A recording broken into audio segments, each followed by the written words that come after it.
I'd like to tell you about a show of epic proportions. I prefer me some magic when I'm trying to get in and out of houses undetected. I prefer me some magic. A show where the boundaries are pushed. I like spam. Is there something wrong with that? No, nothing at all. I'll meat with jelly on top of it. Go right ahead.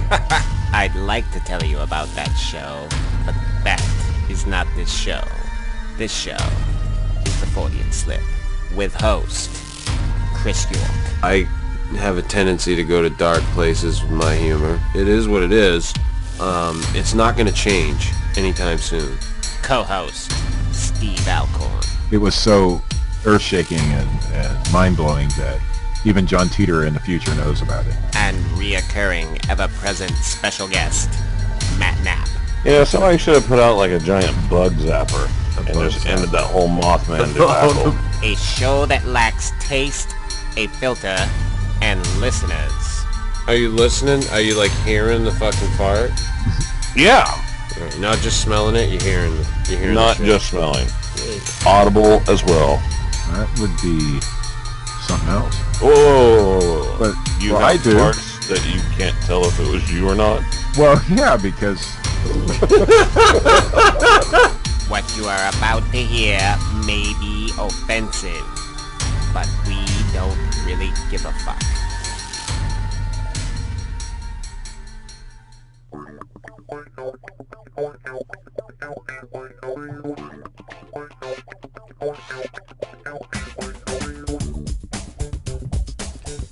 Good evening, and welcome to the Fortean Slip.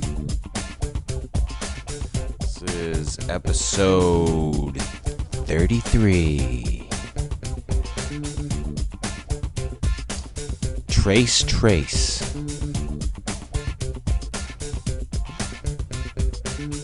With me as always, Steve Alcorn and Matt Knapp. that would be me, and that would be Matt. I can't even talk tonight. Fuck it. How the hell are you, Steve? We're all fucked up. We had no idea for a show topic whatsoever. We're just like fucking jumbling around with our thumbs up our asses, fumbling fucking around. Our own. Yeah, like not each other's. Yes. Right. Yeah. No. We wouldn't want people to get We're that idea. pretty far away from each other to be doing that shit. But yeah, this is episode 33. I don't even know what to fucking call this episode, Matt. Double deuce try. The double deuce? No. It's episode number 33. Yeah. Larry Bird, baby. Larry Bird! No, I played with my joystick too much and lost my ColecoVision. I like. It's a good one. I like that. We're gonna go with that one. Yeah, but I went tonight, Bill Burr, the comedian, he was in Breaking Bad, been in a bunch of movies and little bit parts, and is on the Opie and Anthony show all the time. I love him. I've listened to his podcast before. I went and saw him tonight at the State Theater, and lo and behold, like halfway through the fucking set, he starts talking about the ghost hunters and fucking Bigfoot, and just And he looked right at you. He looked right at me, and he jerked off, and so did I, and it was just shared a moment there. It was amazing, Matt. No, it was really cool. I got fucking laughing my ass off because he just, of course, that brand of humor is what I'm used to, and he just trashed the shit out of it. What the fuck is that noise? While we're doing the show, Dropped an ice cube into my scotch, sorry.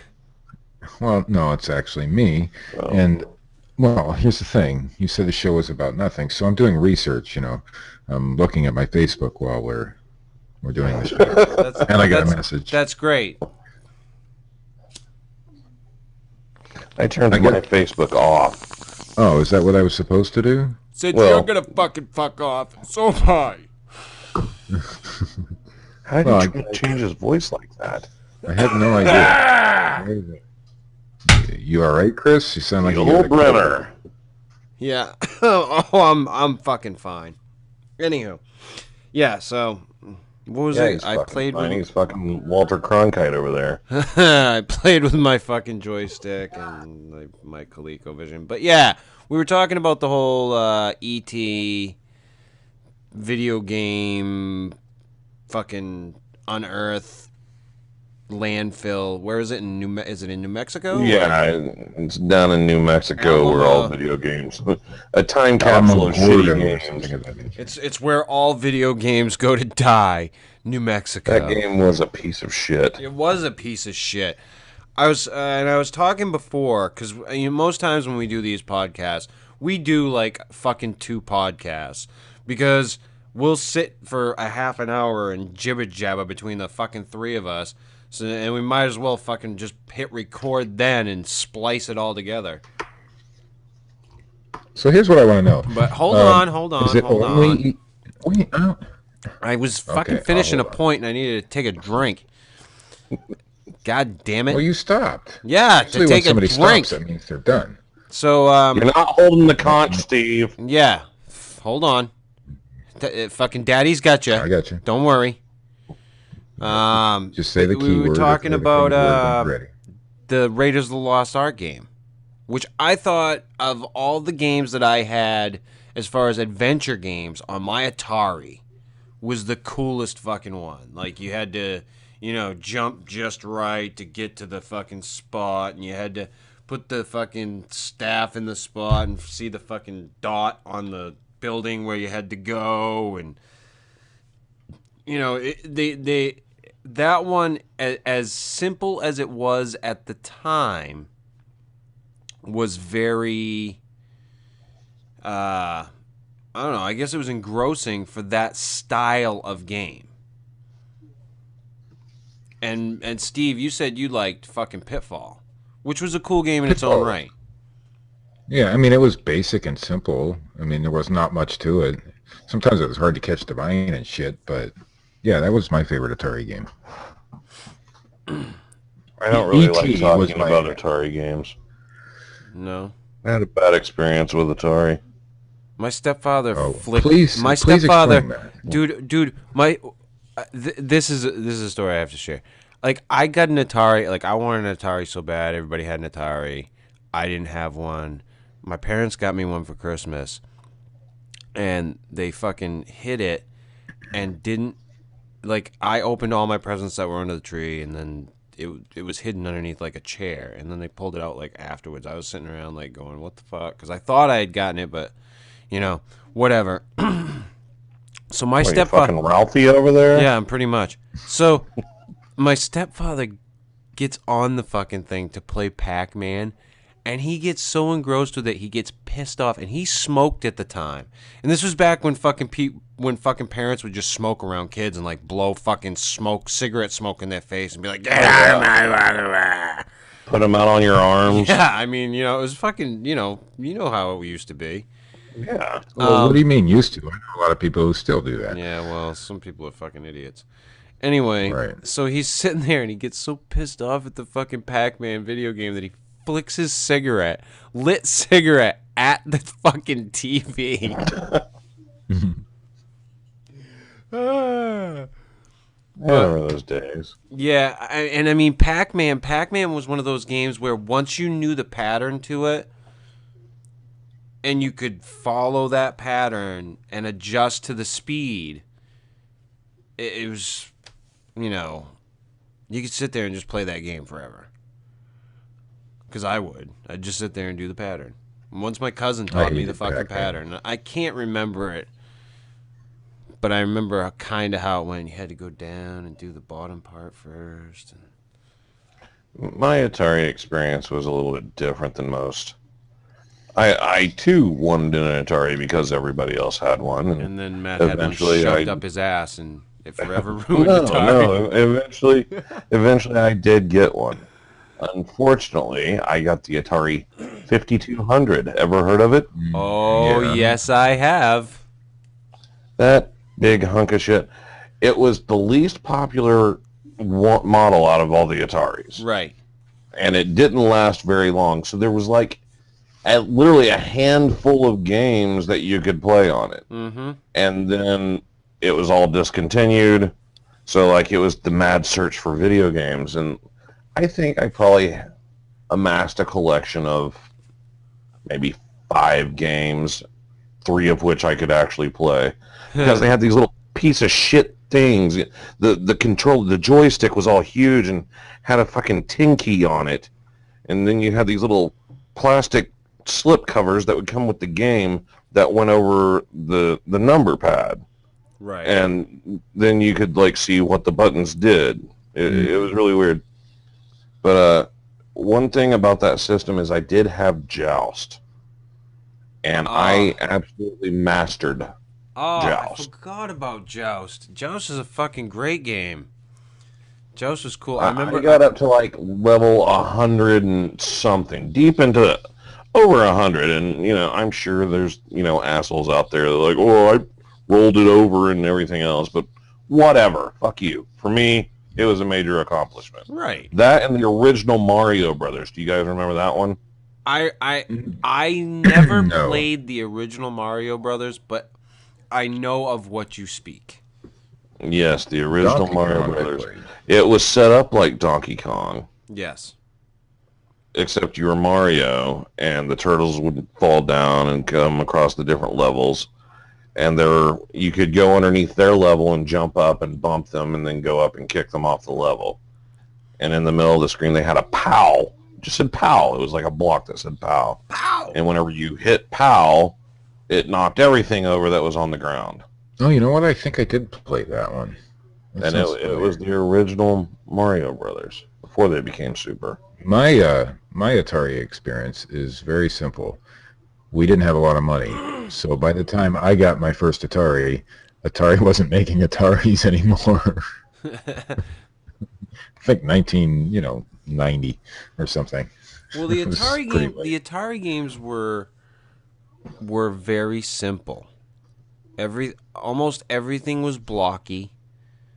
There were next to no colors. And then later on, you got some video games that introduced some color. And I was trying to think of the one earlier that we were talking about before we started recording. And I can't think of the fucking name of it, but it was one of those games where they had started introducing color into the video games. Right. Quite a bit more on the Atari systems. Because other than that, in order to see like the really cool color versions, you'd have to go to the arcade. Right. And then you could see the colored versions. Because the Pac-Man on your Atari looked nothing like the Pac-Man in the arcade. Right. Colored versions weren't allowed in your home. Yeah, no shit. And the other thing that pissed me off about the old video games was how cool they would make the packaging. Oh, yeah. They would make that game look like it was everything you wanted to play. There's a hot chick, a buff dude with a huge gun. Fuck yeah. And Oh, I pop still- that sucker in there, and it's like 4 blocks moving across the screen shooting a white square. I still have an advertisement for all the Atari games from Atari itself, and yeah, they're pretty. I mean, they make it look like the most fucking awesome thing you ever want to see, and then you play it, But I have it somewhere. What was that game? It was based on a movie, and the movie was shitty too. Crawl. Ah, Kroll. Do you remember this? I remember Kroll. Oh my god, that was another one of those video games where actually that's one I enjoyed playing as I recall. But I mean, shitty movie, not really all that good of a video game in retrospect. that does bring up an interesting point, though. Like, my cousin had a ColecoVision before Atari even, like, got popular. And he had, like, Tarzan and Spider-Man. It's just interesting that, like, even whenever video games first came out, companies were already on the licensing of the material. Mm-hmm. You know, movies were already being turned into video games, cartoons, you know, like, they were all over it. Yeah. Chris doesn't care. No, He doesn't give a shit. No, I do give a shit. Coleco, I got to play ColecoVision a little bit, and you know, I know what you're talking about with the commercialization of it. But I was just lost in Atari at that point. Like, that's it. That's all I had was Atari. Yeah, see, I didn't really get into video games until the big one hit. Nintendo. Okay, so we have to take a step back because I was before Nintendo. See, after Atari, I was fucking so enamored with video games and shit that I found the lovely hunk of dog shit called the Commodore 64 computer. I had one of those too. Okay. Now, for anybody who knows anything about early home PCs, the Commodore 64 was a computer that they thought that they could throw in people's homes, and it would take the place of the quote-unquote PC, which was basically IBM at that time. And all the games on Commodore were on floppy disk. You had to put them in and then sit there, and they would say, loading, loading, loading, loading. I remember there was this chick, this hot chick where I used to live in the neighborhood I used to live in, and she would sit there and do like this big long spiel while like the games were loading. It was, and I can't remember what it was she would say, but she would just go on this tear while, and it was all about, you know, waiting for the fucking game to load, basically. But and Commodore had a lot of different games, so it was a lot, you know, it had a lot of variety, and it had color, and it had different sounds than we were used to with the Atari. And it had a lot of flexibility. I can't remember a lot. Commodore 64s were how they introduced computers into the school systems here. Yeah, that's that's exactly how they did it here too. And it was all through, you know, video games, except, you know, you'd have to solve the math problem to make Frogger go across onto the log. Right. We had the Apple IIe's in my school. They went and bought at my junior high school here in Southern Maine. It was, I can't remember how many Commodore 64 computers, and they made a computer class. It was the first computer class that they had put in. I can't remember if it was in the state or not. But and like you were saying, Matt, there was a lot of that video game learning going on, but they did it as a way to, they would teach us like typing and stuff through that, but they would teach us some basic computer language and how to use those computers. But ultimately it wound up being for naught because, you know, those computers wound up being obsolete in the end. Well, I did like my Commodore 64 for some things, but the thing that pissed me off about it was we had the Dungeons and Dragons game, Pool of Radiance. Awesome game. Fucking love that game. However, you'd get so far in the game and then the fucking computer would freeze every fucking time.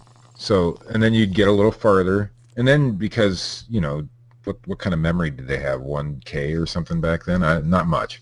So it wouldn't save the fucking game progress. So you have to start from the last point, you know, you saved, and that fucking pissed me right off about the Commodore 64. But what I liked about it is I never had a problem with that. Yeah, I always did. But what I liked about it is it came with a book about, you know, basic programming and shit like that, and you could make little computer programs with it it. basically Really about funny. basic programming. No, Yeah, yeah, if not, Steve, not, then, not, you know, not, or yeah. It told you if this, then everything that. about how to program the computer, and if you could extrapolate the ideas of computer language out of that, you could make any game you wanted technically. If you, Yeah, if you well, could the basic understand it. ones.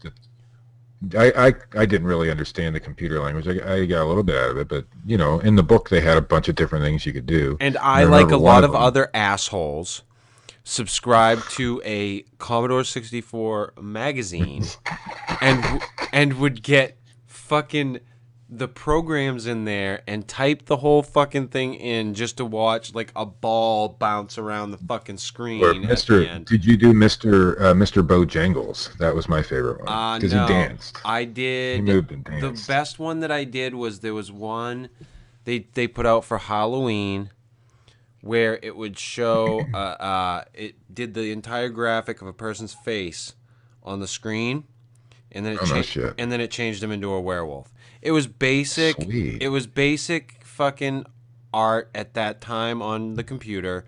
It wasn't anything fabulous, but it was, it was kind of interesting. And I do want to get back to the E.T. game that they found in the pit. I have a question for anybody out there listening, which is not very many. But anyway, once you fall in the pit with E.T. on the game itself, how the fuck do you get out of that thing? I've been wondering for years. I hated that game. It pissed me off. I could You never raise get out of his the head damn and he'll pit. float out. yeah. Anywho, You do what? Yeah. You do what now? You raise his head up and he'll float out. I tried that, but he would just keep falling back down. well, You had to hold it. you're not adept, I Steve. did. That's why it was a shitty game. Right, and it serves it right because I got stuck in the pit with fucking E.T. Now he got stuck in the pit. I like that, and so it's kind of Okay, can justice we get back to our video game system timeline? Well, here's the thing. The last time I completed a video game, it was Zelda Ocarina of Time. So that tells you something. It's been a while. Way ahead of where we were at. But I also know. wanted to know that they just found fucking artwork that Andy Warhol did on a Commodore Amiga computer, and the Amiga, shit. the Amiga was like the hipster Commodore computer. Right. It But I wouldn't go as far as to call it artwork. right. I mean, it was like a scanned photograph image that was digitized onto the screen in a basic like MS Paint type Oh yeah. thing where Yeah, you yeah, could like add colors and patterns to Yeah, it. yeah. No, I get what you're saying. But I did own a Commodore 128. However, they never made any games for the Commodore 128. It was always games for the 64, so you'd have to switch back to the 64 mode and play the games. And I never understood that. But then, now are we all secure on saying that after that was Nintendo? Pretty much. Yeah. Yeah. And Nintendo came onto the scene and fucking changed everything about consoles. Everything. And I will always remember blowing on cartridges. Yeah. I don't remember ever blowing That on did one of my absolutely Atari nothing. cartridges. Everybody fucking did it. Everybody did it. Everybody in the world did it.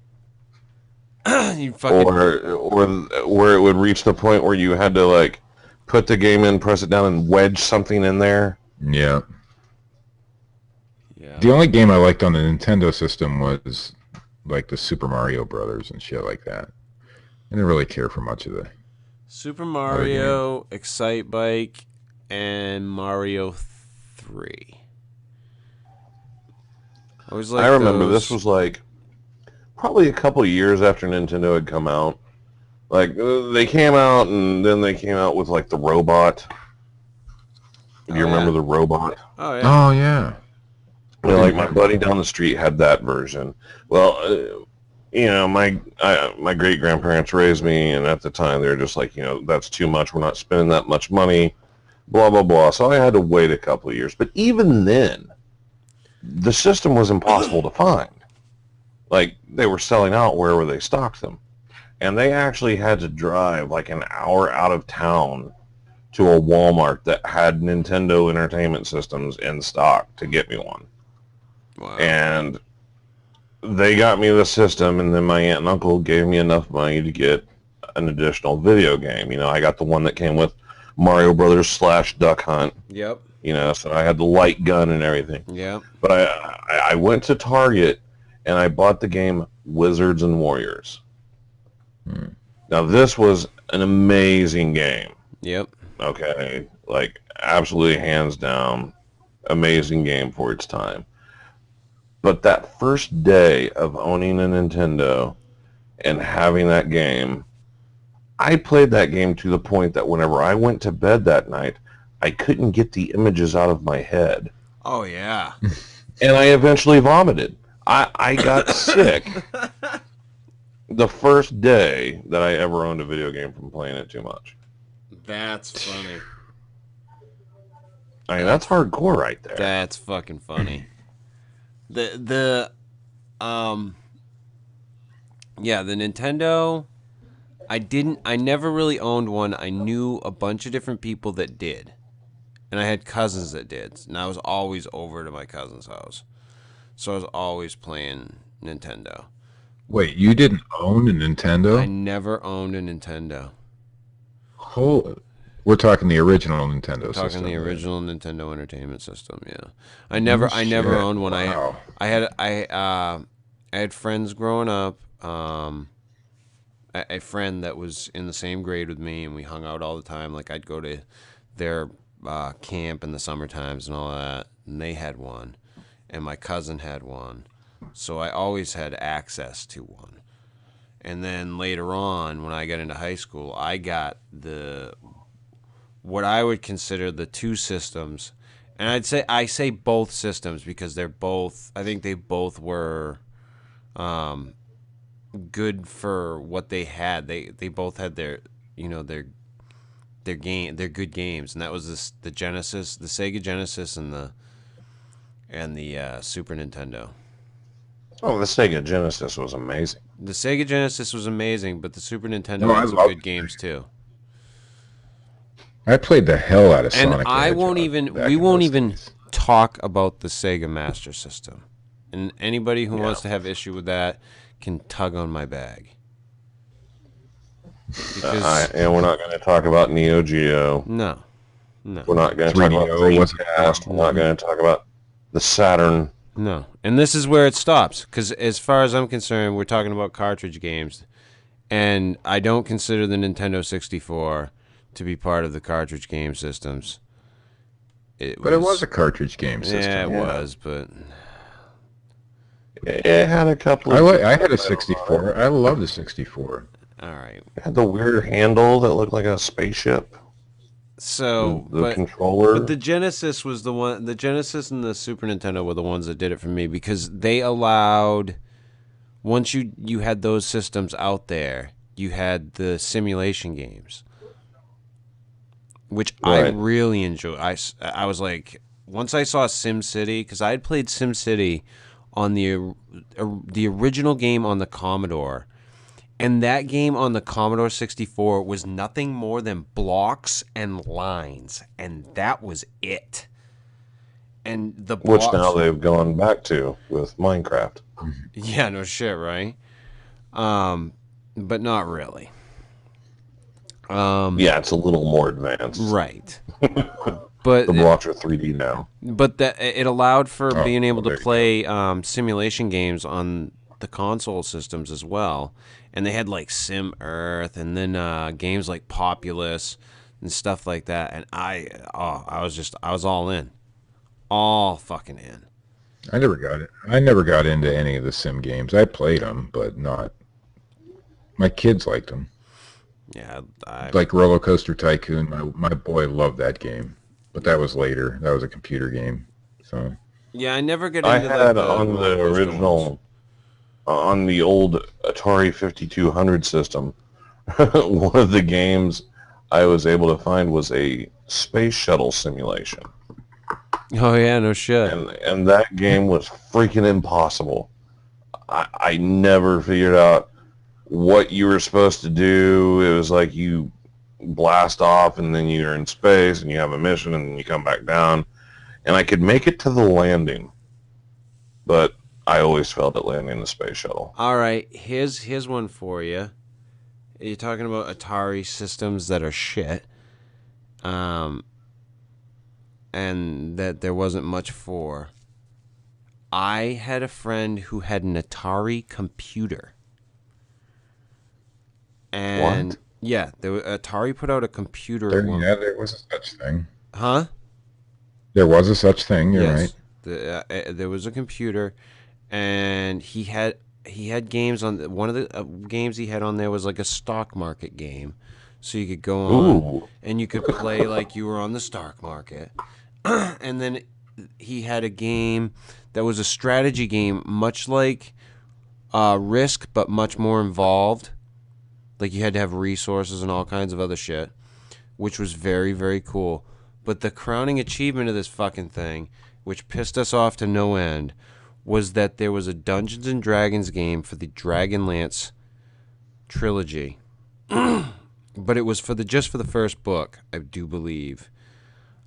And I had read those books. So my buddy was always having me over to play this game because he thought that by having me over there that he was going to have some fucking deep insight into how to beat the fucking game. But the game wasn't that deep. That's the fucking key to it all. So I went over there and I played that fucking but we could not get past a certain point in that game. Could not fucking figure it out. But they made next to nothing for this computer. But he had this set of games, and we played those like, I can't remember. He had a few other games on there, but I can't remember what they were, and we played them to death, just to death. But yeah, and then after, we'll go to the Nintendo 64. Which was the last of the cartridge. Well, I mean, we could take it a different route just because of personal experience and go with Game Boy. I had a Game Boy. It technically was a cartridge system. Yeah. Game Boy Advance. It came out. It was the first, cool handheld system that took different games, different cartridges I played and stuff. One of the Final Fantasy games on the Game Boy to the end. Beat the fucking thing, and it took me so fucking long. Even on the Game Boy, which had no fucking memory whatsoever. None. The games couldn't be that long. Yeah, there was no color. Pea green. Yeah, pea green. It just took. I thought it was forever. the coolest thing ever when the Game Boy Color came out. I thought that was the best thing ever. The Game Boy Advance was pretty cool.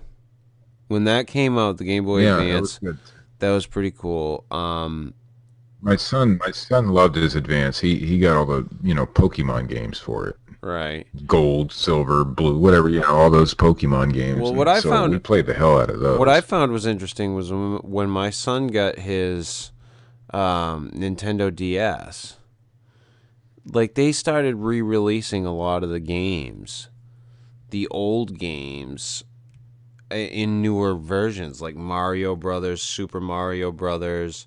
I'm trying to think of some of the other ones. Donkey Kong, of course, had a resurgence but in a different form with Donkey Kong. Like, it wasn't the old Donkey Kong, but they redid like all the old Mario games, like right up to 64. And put them on the DS. So, like, my son was playing all of the same Mario games, basically. Some of them were updated. Some of them had different new things. But pretty much all the same games that I was playing. And I thought that was pretty fucking cool. Yeah. I remember whenever I got my Game Boy, my mother was a fucking bitch. Wow. It's a related topic. Okay. No, she's the one that bought me my Game Boy, and it was on Christmas Eve at our family's Christmas Eve party where we all exchanged gifts. And I had this cousin I grew up with who we were practically like brothers. He was my best friend, completely inseparable. So, it's gift-giving time, and we're all exchanging gifts and everything. So me and my cousin, being kids, are just greedily, looking for our presents. When does this one got my name on it and all that? So my mom comes in there, and she's like, goes up to my cousin and says, "Here, this was under the tree for you." And he goes tearing into it and rips it open. And it's a fucking Game Boy. Mm. And I'm just like, looking at her like, what? Like, he got a Game Boy? And it turns out it was my Game Boy. She just let him open it to fool me. Because that's what all loving parents do on Christmas. Absolutely. I've done that to my kids. That's like my parents, when they gave me my Atari. I hadn't remembered this when I was telling the story earlier. They had me open a box that was the Atari box with something else in it. Oh, that's horrible. And then like finished everything under the tree, and no Atari. And then later on pulled the Atari out. Like, yeah, there was a viral video going around several years ago of a little kid on Christmas opening up a Christmas present, and it was an Xbox. And he's like so happy, screaming and yelling and everything. And he opens up the box, and it's a bunch of clothes. yeah. Oh, I seen one where His parents just start laughing. I seen one where he opened the Xbox and it was like this styrofoam or something. It looked like an Xbox, but it wasn't an Xbox. But yeah, same shit. Yeah. And then in that one, they did not give him the Xbox. They just did it to piss him off, I guess. I don't know. Just a That's styrofoam. shitty. Yeah. Carved out of styrofoam. Yeah, that's pretty shitty parenting. But it went viral. It did go viral.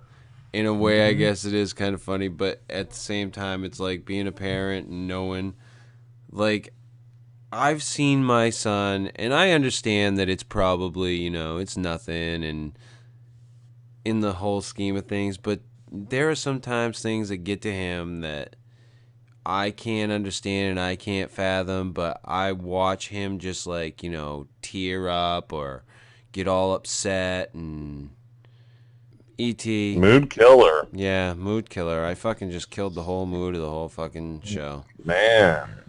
We probably should just end it now. And the show with a gunshot? Yeah. I wasn't advocating that. No, not at all. I meant end the show. We should all go out and kill one child. Yeah. To make up for it. Oh, speaking of which, I have a good story about that. Oh, God, no. We're not going into that now because you've got news to read, Steve. That's what I'm saying. I got a good news story.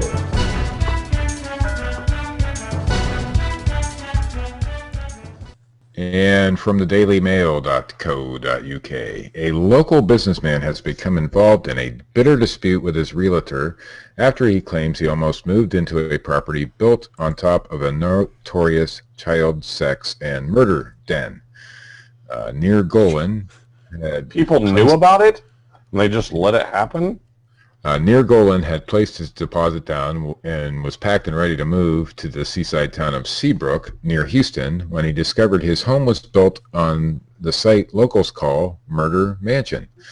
Indeed, Golan claims that his realtor dropped the leasing price so he couldn't refuse it, but now is battling to get his money back because he thinks the home might be haunted. A lot of people say there's shadows of children, said Golan to KHOU News. Hi, precious. Golan. Oh, Golan. Sorry. People say that they wouldn't come to my house as a guest. The horrifying past of the property the home was built on dates back to 1984. A Texan millionaire, Bill List, who built the massive mansion on the site. He would pick up young teenage boys and house them in exchange for sexual favors. However, One night, the children rebelled and shot and killed List. Afterwards, the home was torn down and the property was subdivided. But Golan's realtor neglected to mention any of that terrible history. Did anybody just hear Twisted Sisters, We're Not Gonna Take It, playing in their head? We're not gonna take it. Hey, there it is. I just heard it. And in our next story from Yahoo, people who have befriended aliens and had hybrid alien children are among the star speakers who will take the stage at Britain's only support group for those who claim to have met aliens. People who have befriended aliens, had hybrid alien children, and developed eerie powers of prophecy after taking rides on alien spacecraft are among the star speakers who will take the stage at Britain's only support group for those who claim to have met aliens. More than 1,000 shy contactees will meet at AMMACH in Hastings on the 31st of May, including people whose abductions made headline news. And a man who claims to have predicted 9/11 after a close encounter with an alien entity. The annual AMMACH, or Anomalous Mind Management Contactee Helpline Conference, provides a meeting place for people whose experiences with aliens. A helpline, yes. A meeting place. Alien? Mm-hmm. I'm lost now. They're all going to come together, Matt. The conference provides a meeting place for people whose experience with aliens have left them fearing that they may be treated as insane.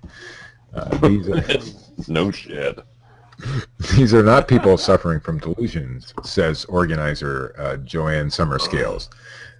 A lot of people feel truly quite isolated, saying that you have had sex with aliens. Sorry.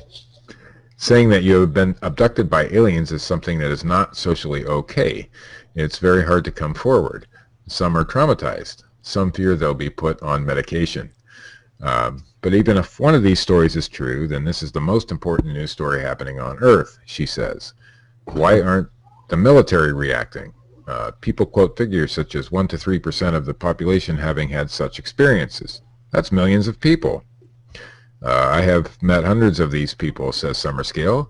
All our conference offers is a respectful, dignified ear. What is their story? Why aren't we interested? Why are we ridiculing these people? Why are we still listening to this fucking story? They had sex with aliens.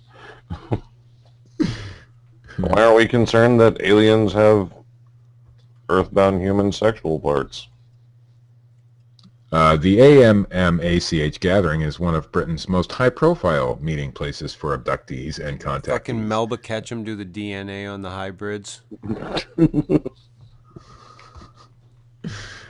And my favorite story of the night from themirror.co.uk.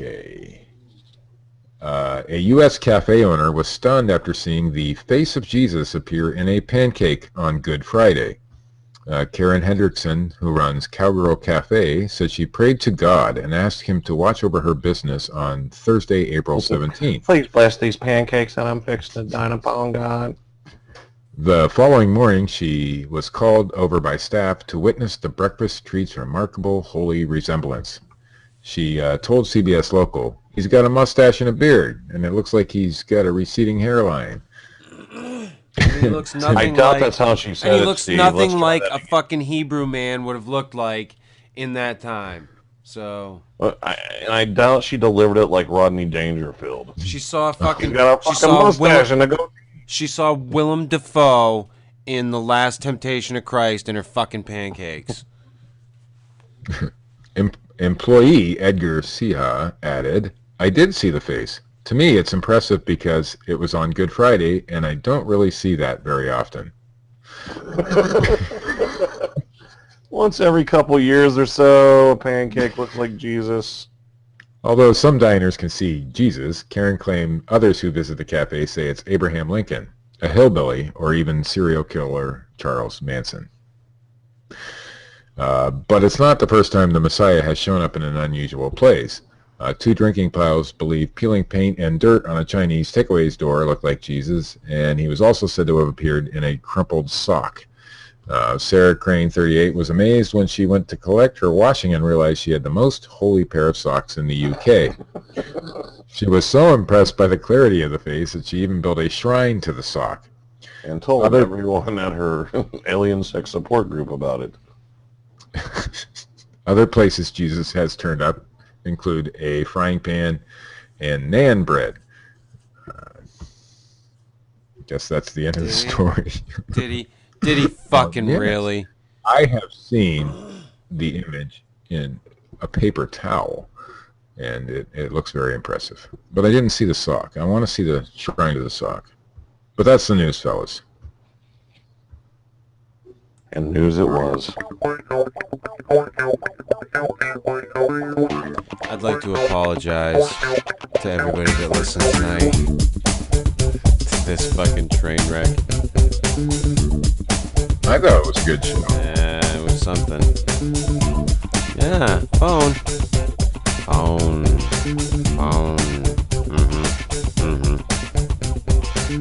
Neep, neep, neep, neep, neep, neep, neep, neep, neep, neep, neep, neep, neep, neep, neep. And, I'm looking through the images here, and there is no Jesus on a sock. But the frying pan Jesus looks pretty cool. Phone. Bring. Phone home. Bring.